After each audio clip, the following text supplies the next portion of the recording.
Imagine Europe in the spring of 1350. Not 30, 60% dead, 99%, 950 million corpses in a continent that once held 100 million souls.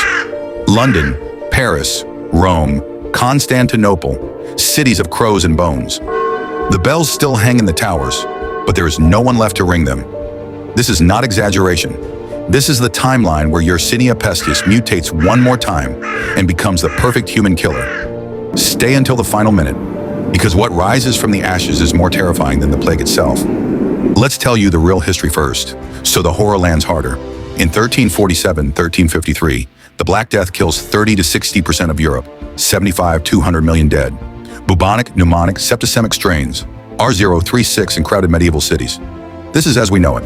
Now the divergence, backed by modern genomic reconstruction, Boss et al., Nature 2011, Spirou et al., Cell 2022. In late 1347, a single amino acid change in the Y. Pestis's play protease gives it near-perfect aerosol transmission and 95% case fatality rate, even with supportive care. By 1349, the pneumonic form becomes dominant and survives weeks in cold, moist air. No fleas needed. One cough in a church kills the entire congregation in 4 days.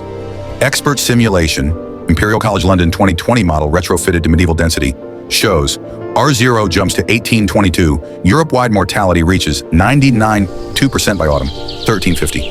Only 800,000 Europeans survive, mostly isolated mountain monks, Faroes Islanders, and a few Basque fishing villages. 1350, 1352. The last cities burn themselves down trying to stop the plague.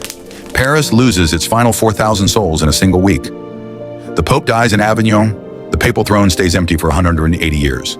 By 1360, Europe's population is lower than during the Ice Age.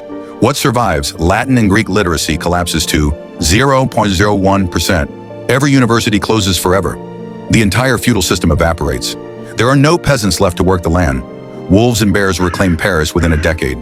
The Islamic world, hit only 60-70%, suddenly becomes the sole guardian of Aristotle, medicine, and mathematics. The Silk Road dies with the last caravan in 1354. By 1400, the Atlantic wind carries a new sound across empty Europe. Hoofbeats from the east. With Europe a vacuum, the Golden Horde and Timurid remnants pour westward unimpeded. No one left to resist. 1420s, Mongol Turkic Khanats settle the ruins of Vienna, Paris, Rome. St. Peter's Basilica becomes a horse stable. The Hagia Sophia in Constantinople is the only major church still functioning because the Byzantines lost only 85%. 1500s, a new steppe caliphate rules from Lisbon to Moscow. Arabic becomes the lingua franca of the continent. The Renaissance never happens. Gutenberg's press is never invented. There is no one to read. The Americas remain undiscovered for centuries. The Aztec and Inca empires grow untouched.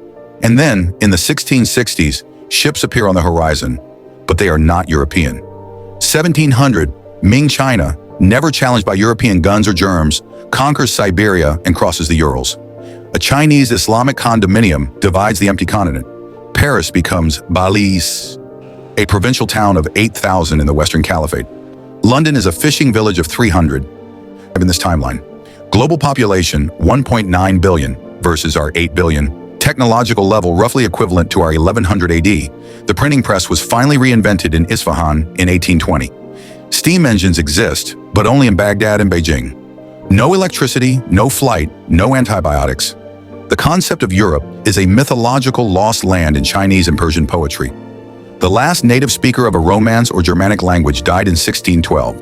And the single most haunting fact, there has never been a Beethoven, a Shakespeare, a Newton, a Michelangelo, a Voltaire, a Einstein, because the genetic and cultural pool that produced them was annihilated in 1350. Genetic studies, Reich Lab 2024, show that the 1348-1350 plague already wiped out certain European lineages by 20-30%. A 99% kill rate would have erased entire language families and 90% plus of the genetic variation that later produced the scientific and industrial revolutions. We were one mutation away from vanishing. But here's the classified discovery that has never been made public.